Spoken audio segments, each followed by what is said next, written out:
Well, good morning, everyone. Good morning. It's time to get our places. Look at that, they're actually cooperating. Oh, good. It'll work. Let's settle down, Luana. It's her fault. She might have snuck in some caffeine on me this morning. I wasn't watching Did her. not. Good morning, everyone. Welcome back to the Positive Living Center. We are in mid-May already. The weather up here is fantastic. A lot better than down in the valley, according to my valley friends. It's warming up. But I think we're going to have some cooling trends before summer really takes off. Hopefully we'll have a beautiful long spring, huh? I want to welcome those today here with us on Zoom. Good morning, Zoom people. They must have muted themselves already. Yes, Chris, and we've got Jenny and Barbara, and of course Angie and Misty, and is that Carla? Carla, yep. Woohoo! Very good. Excellent. And Homer. And who's in the upper right? Abby. Abby Constantine. Wonderful. Anybody here for the first time this morning? You all look like veterans of the PLC to me. No? Not today. Good. Yes, Reverend Sandy is home this morning. She had a little fall yesterday, a slip. So she's relaxing today, and she says she's going to head to physical therapy tomorrow. So good for you. So our thoughts are with her this morning as well. This year has been deemed the year of living from one's core values. And the themes for May: awareness, adaptability, and appreciation. And I'm really enjoying what these speakers are having to say so far regarding these topics. I'll ask our musician today to come up, Mr. John Lalonde, and play a little something for us to get us in toward the mood of meditation. And it's actually our musicians. Our musicians.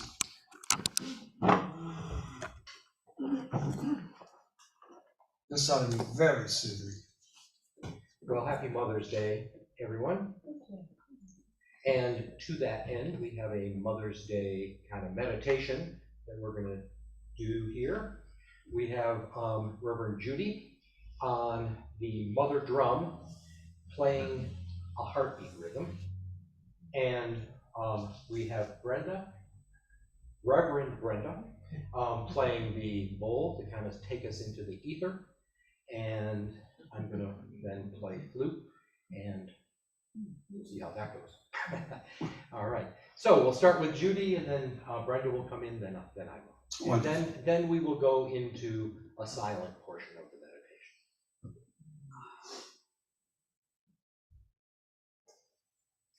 meditation. We reconnect to our heartbeat. We remember who we really are.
On this very special day, Mother's Day, we celebrate together.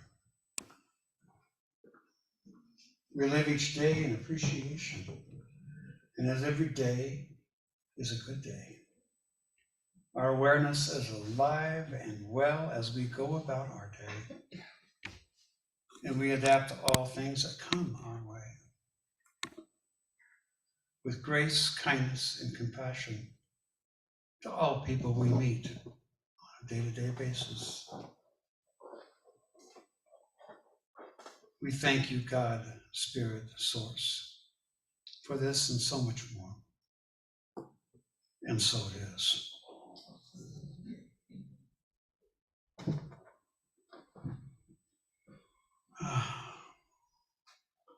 The sounds of the drum and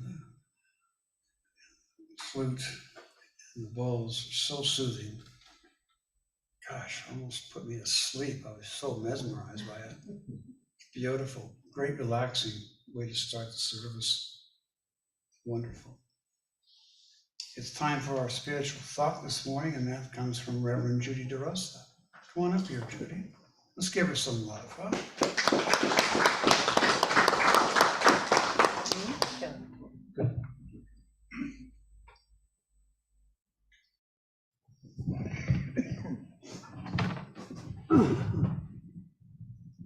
Good morning. Good morning. Come on in.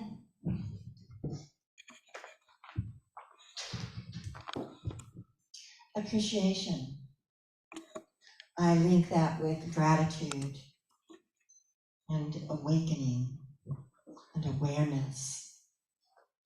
There's great appreciation for those sounds that we just heard.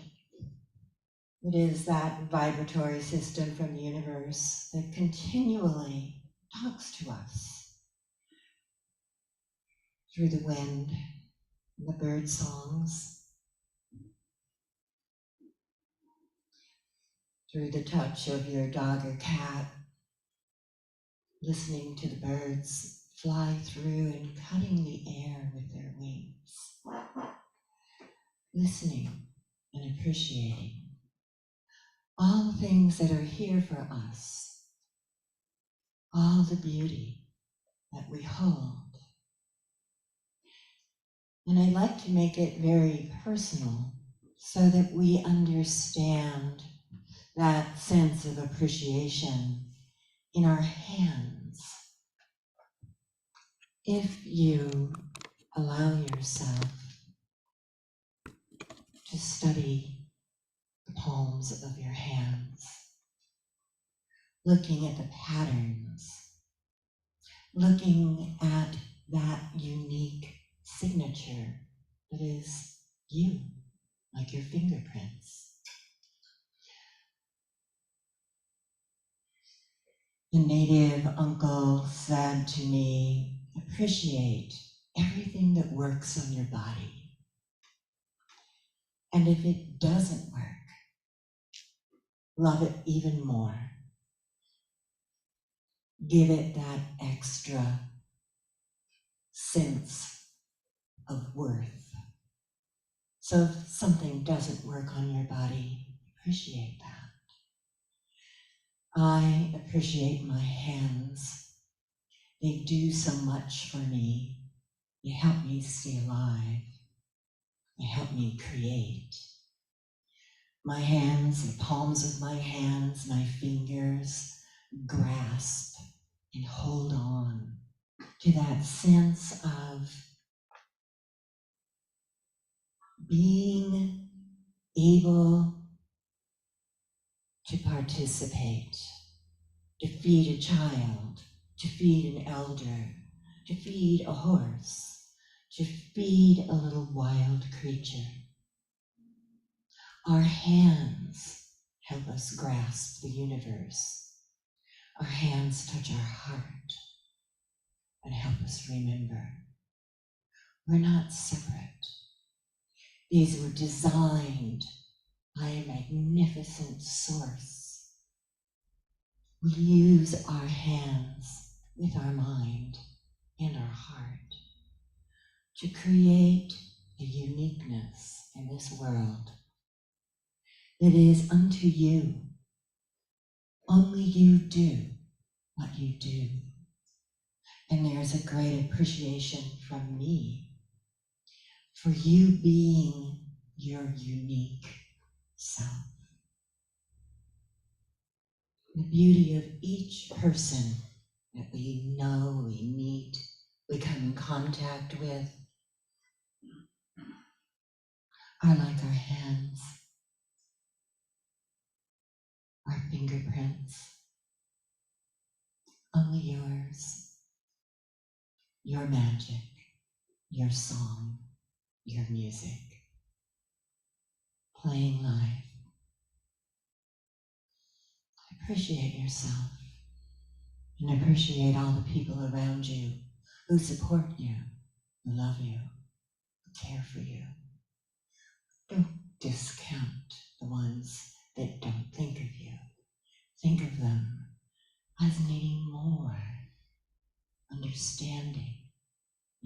appreciating that excellence that resides in all of us. Oh.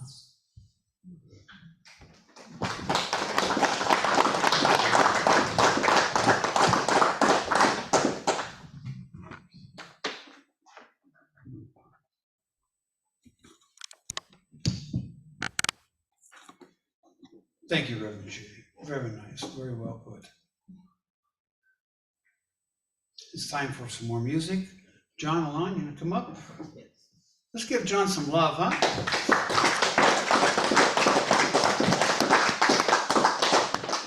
Thank you. I'm going to play a song entitled Maya, M-A-Y-A. It's written and performed by Suzanne Tang and Gilbert Levy. And I just want to explain a little that last weekend, on Saturday morning and Sunday morning, Reverend Kim and I and probably 35 others were able to participate in an online kind of flute workshop school sort of thing. And Suzanne Tang and all three of the musicians each presented 2 songs, provided some coaching on them, and provided the backing track to play along with them, and written music. So I have the backing track, which is Gilbert Levy. He's playing a number of percussion instruments and string instruments, and I'm going to play Suzanne Tang's part. So, Maya.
Very soothing music, John. Thank you so much.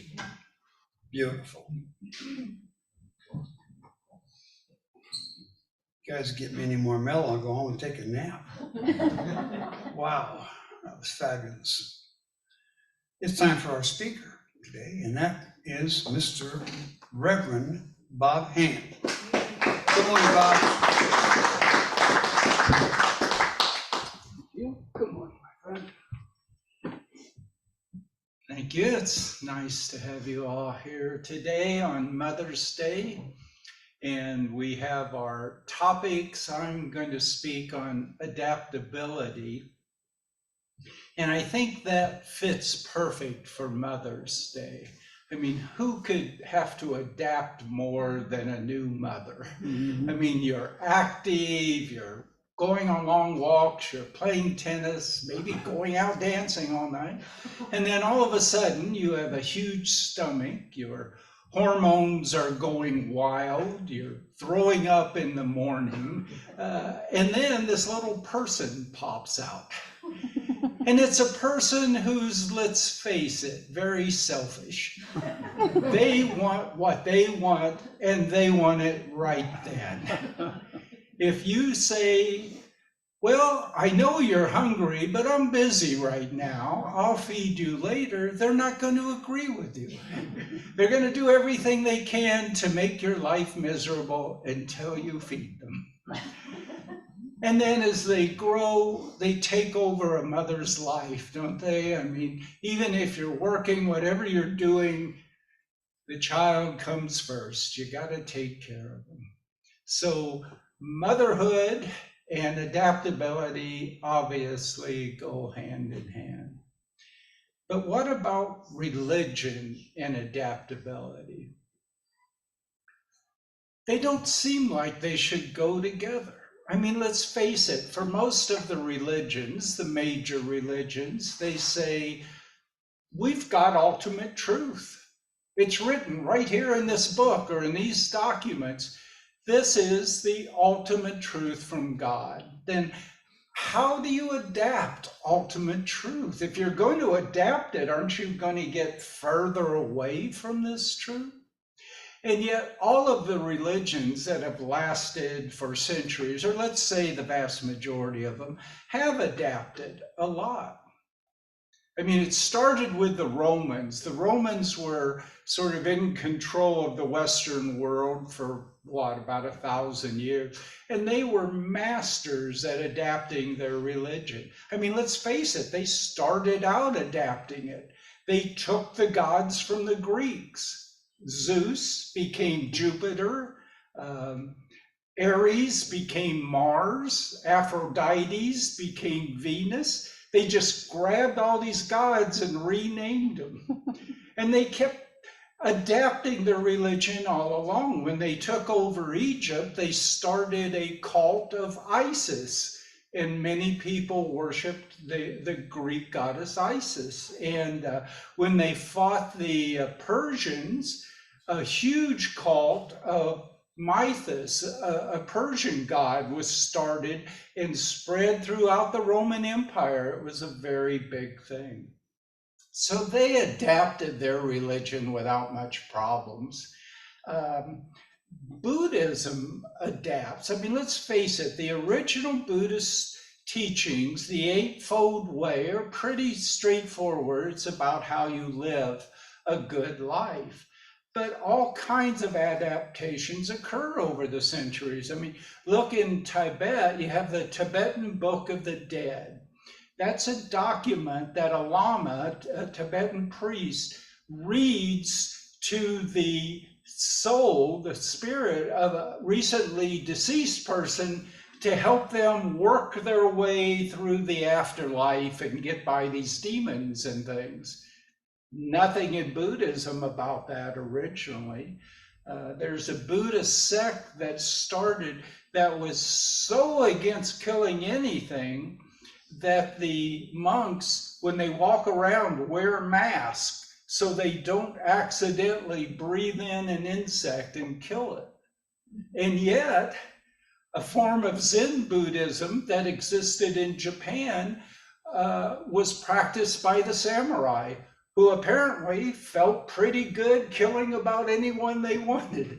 Not just enemies, but if you insulted them, they kill you. They didn't seem to have any problem with their Buddhism that way.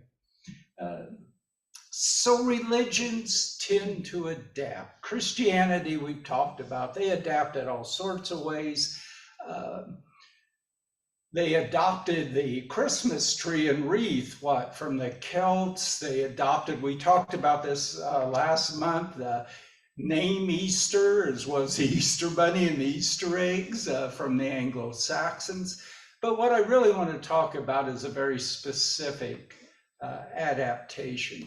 Jean and I went to New Orleans recently, had a wonderful time. we adapted great. We adapted to eating gumbo and jambalaya and crawfish etouffee and crawfish omelets to walking down the street and hearing jazz coming from all the bars and jazz bands all over the streets, eating in wonderful restaurants with jazz bands. We were great at adapting. But that's not the adaptation. I want to talk about an adaptation we saw in a cemetery. Now, in New Orleans, when it was first starting out, and way back in the early 1700s, they buried people like most of us do, put them in a coffin and put them underground.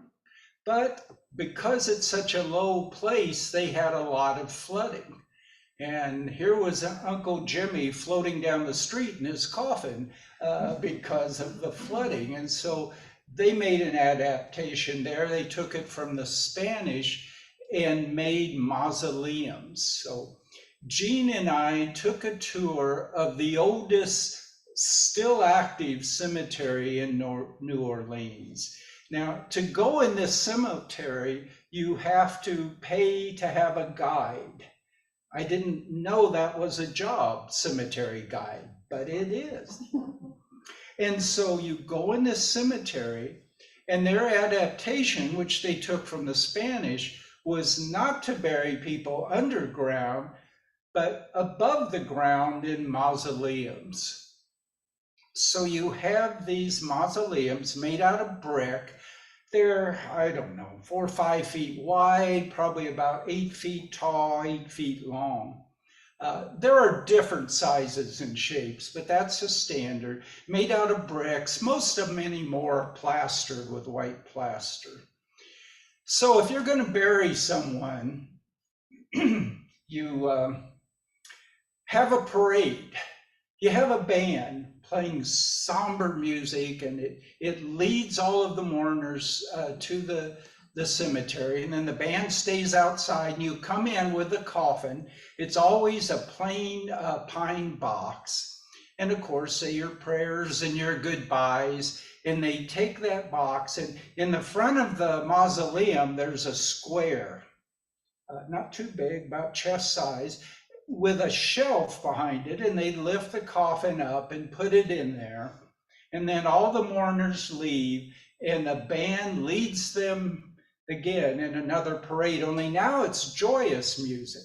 It's joyous music because your loved one has gone to a better place, hopefully.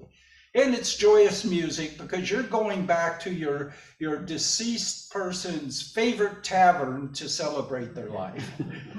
But there in the cemetery, they brick up the mausoleum, they brick up this hole, put plaster if it has it, and then you wait a year. That's in 1 year, that's the anniversary of their death. You don't want to do anything there, so traditionally you wait a year and a day. The next day, the person comes, scrapes off any plaster, takes out 1 or 2 bricks, and then steps back because there's going to be a huge number of flying roaches coming out. You don't want to be standing in front. You take all the bricks out and you reach into the coffin and flip it over, because in Louisiana in the summer, in New Orleans, it's tremendously hot during the day and the night. And so that brick mausoleum acts like an oven. And so the person is cremated, not quickly as we think of it, but slowly. And so you dump out any bones left and ashes, you pull out the coffin, take a broom, sweep them to the back where they fall down a hole, and now that person's remains are spending eternity with the rest of their family. Hopefully they get along. And then you brick it back up and you're ready for the next occupant. And so that cemetery was 1 square block, and they said they estimated several thousand people were buried there. But that's not what I'm here to tell you about. But it was interesting. It was interesting. So the adaptation I wanted to tell you about was he took us to various mausoleums. One of them is Marie Laveau. Now, in the United States, a lot of famous people's grave sites are visited. Presidents, obviously. One of them that's one of the top one visited in the United States is the King's gravesite, Elvis Presley. But this one is the Queen's gravesite. And so it's this mausoleum for Marie Laveau. Now, Marie was born around 1790, so lived in the early 1800s, and she was a good Catholic. She went to Mass every day, did all of the, regularly did all of the rites and things, but she was also a hairdresser. Now, hairdressers at that time were kind of like barbers. Many of you know, I don't know if all of you know, why a barber's pole is striped red and white. It's because barbers were also part of the medical profession. And early on, if you were sick, one of the reasons would be because your humors were out of balance. And the way you put them in balance was you took bad blood out. And so you either used leeches or you cut the person and drained out the bad blood. And so barbers did that. And then they would have these white cloths soaked in blood and wash them, and they would hang them on a pole outside. And that's why the barber's pole is striped red and white. Well, hairdressers didn't do that, but they were still supposed to cure people. If you're going to go in and get your hair taken care of, you want to get cured of your illnesses at the same time. And so Marie, if she was going to be a good hairdresser, she had to learn the healing arts. And so she went to one of the famous healers there and learned all of the healing arts. And she was very good at it. She learned the herbs, she learned the poultices, she learned the amulets that were the right ones to give for different illnesses. And she was so good at it that the person teaching her said, I need to take her deeper into this. I need to introduce her to voodoo. Now, we think of voodoo as zombies and curses, but it's actually a religion. It's a full religion from Africa, came to the United States, of course, mostly with slaves. Haiti was a big place, but so was New Orleans. And so Marie was inducted into voodoo and started studying it. Now, Genius told me I can't tell you too much about the rites because they're too gruesome, but I have to say a little bit of it. When she's inducted in, they kill a goat and take the blood, and she has to drink it. I say that for a purpose, to say it is a little different. Probably not the kind of thing we're going to do here. But she was good at voodoo. She really got in it to the point that she became the high priestess, the queen of voodoo in the area. And even today, thousands of people go to her site. Now, they've stopped it where you're not supposed to leave things at mausoleums in the cemetery anymore. It just got out of hand. But the guide said, there were a few little things. The guide said, up until they made that rule a couple of years ago, when he would give tours, her tomb, her mausoleum would be surrounded, 2 feet high, with things that people would leave for her, asking for her blessing on things.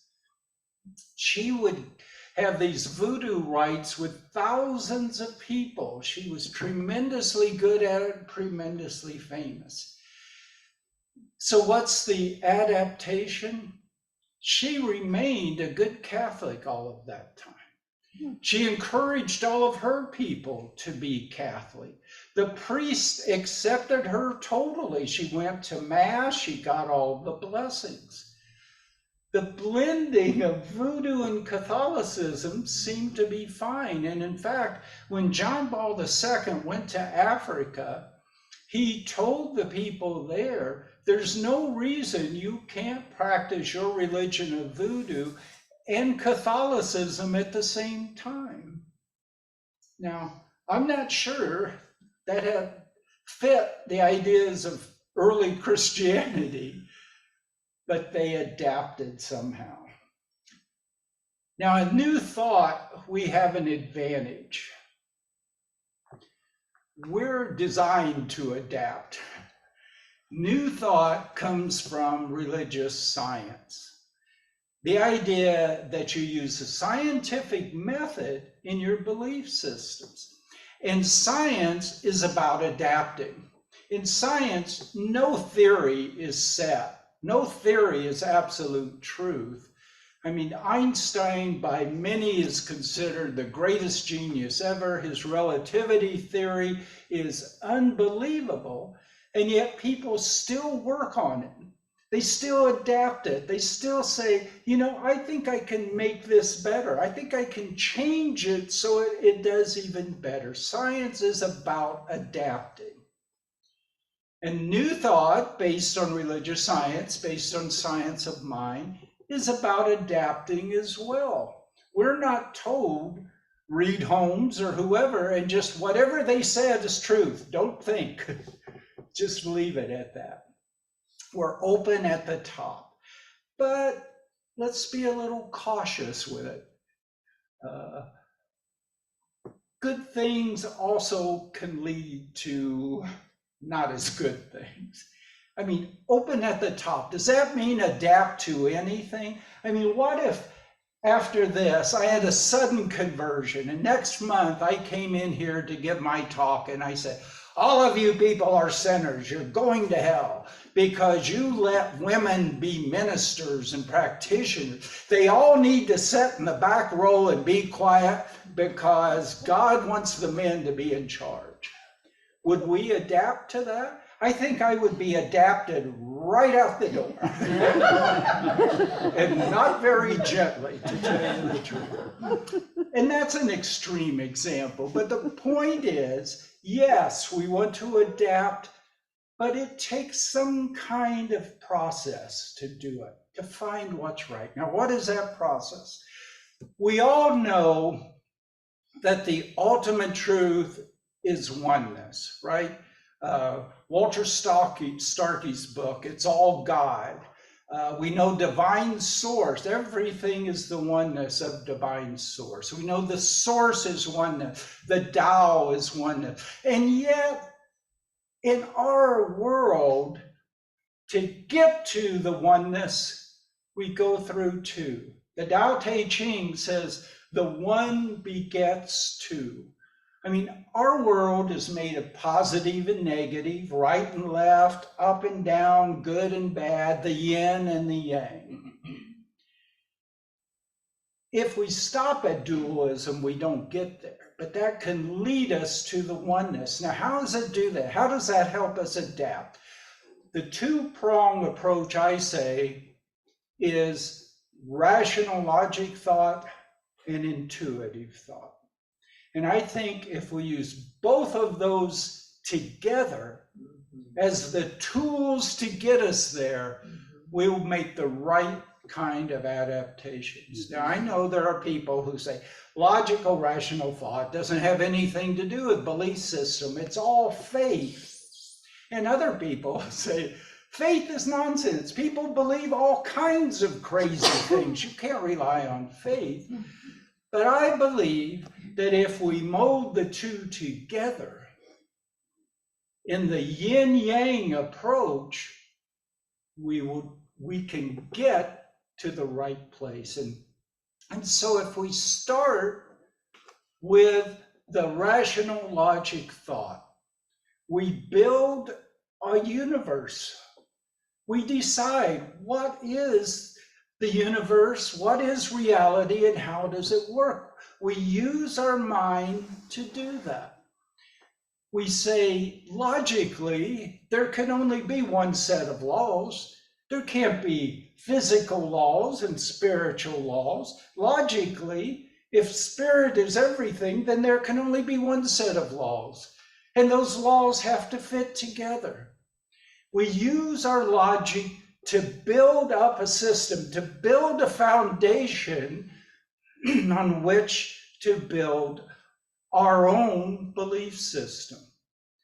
And logic, rational thought, is the masculine principle. The masculine principle is focused out to the world. And we start with that. The Tao Te Ching says, know the masculine and hold to the feminine.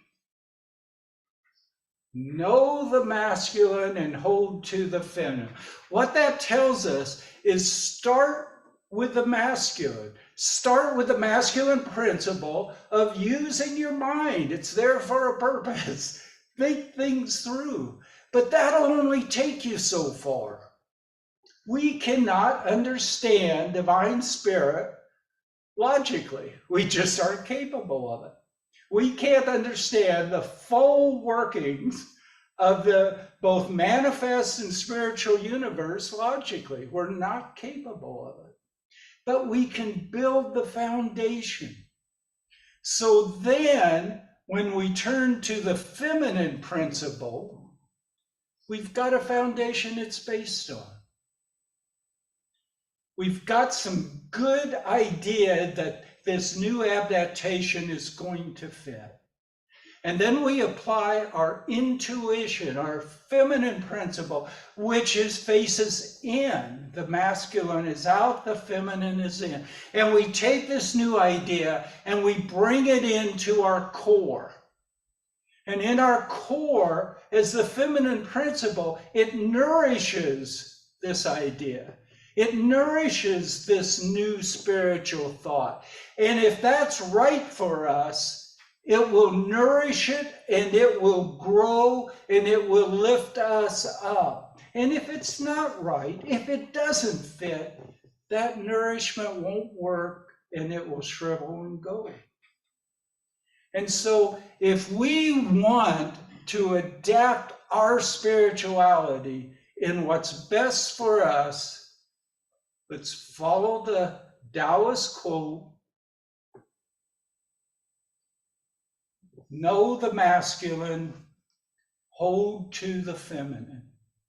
Let's create what's good, what's logical, what works, bring it in, let our inner core nourish it and deal with it. And when we do this, the two become one, we become undivided, the divine light flows through us. Thank you.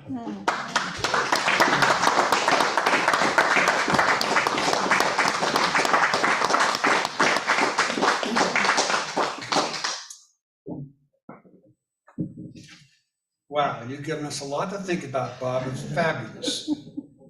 Jeez.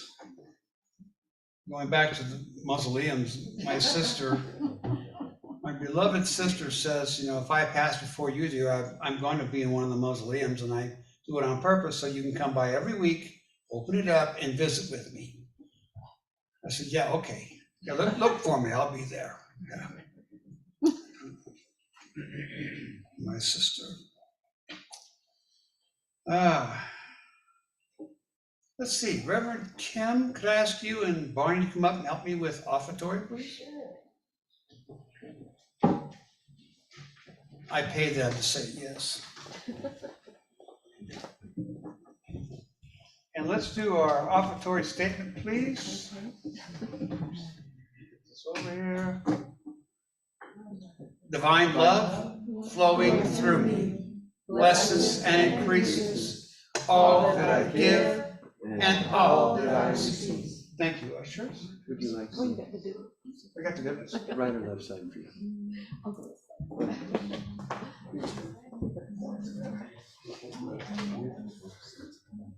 And I believe everybody on Zoom knows how to give their offertories toward PLC. And thank you all for what you give to this beautiful community. pays the bills. It helps us build more things that we want to do here at the PLC as we develop. So thank you for all your givings.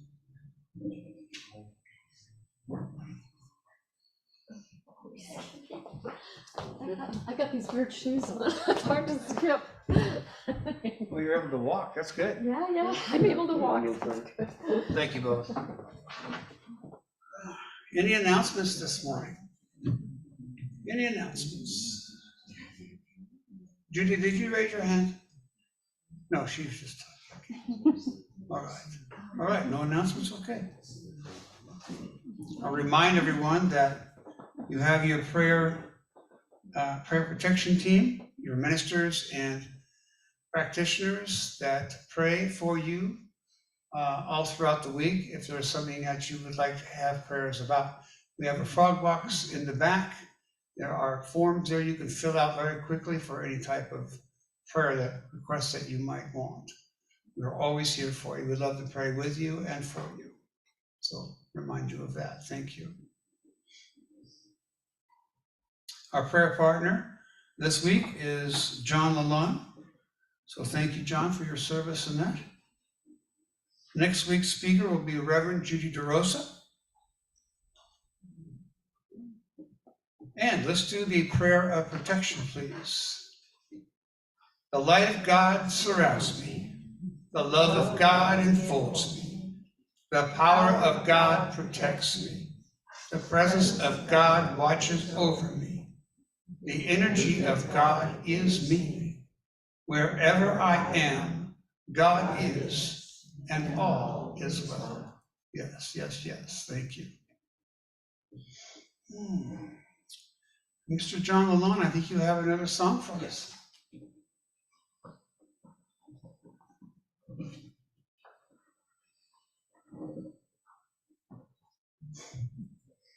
And actually, we all have another song. In the seat in front of you is You Are My Sunshine. So we thought we would do that. Thought I would play it through one time, and then Reverend LJ and Reverend Joe have agreed to help facilitate the singing. So please let it bellow out of you. So I'll play it through once and then we'll sing it through twice.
Yeah, sorry.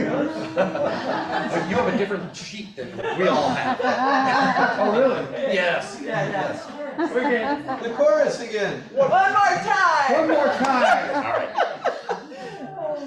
I'm just gonna sing. Yay! There we go. One more. One more. You ready? Ready? You are my sunshine, my only sunshine. You make me happy when skies are gray. You'll never know, dear, how much I love you. Please don't take my sunshine away. Happy Mother's Day. Happy Mother's Day. Yes. Yes.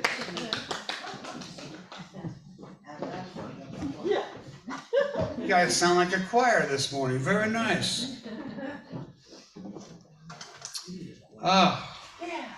Reverend Angela, would you please pray us out, sir? I would love to. This is awesome today. Thank you, Bob, and everyone. Let's go within to that top floor of awareness. As we go forward on this human journey, we are grateful for the truth of our being, eternal life forms of the divine, experiencing its creation as each of us. Our nature and the nature of the divine is one and the same. We are whole, we're complete, and we're in divine perfection. As such, we're superior to any and all challenges that confront us.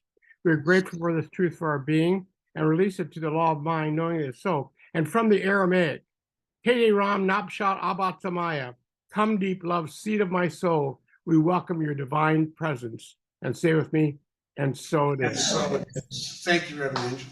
Thank you all for being here today. Happy Mother's Day.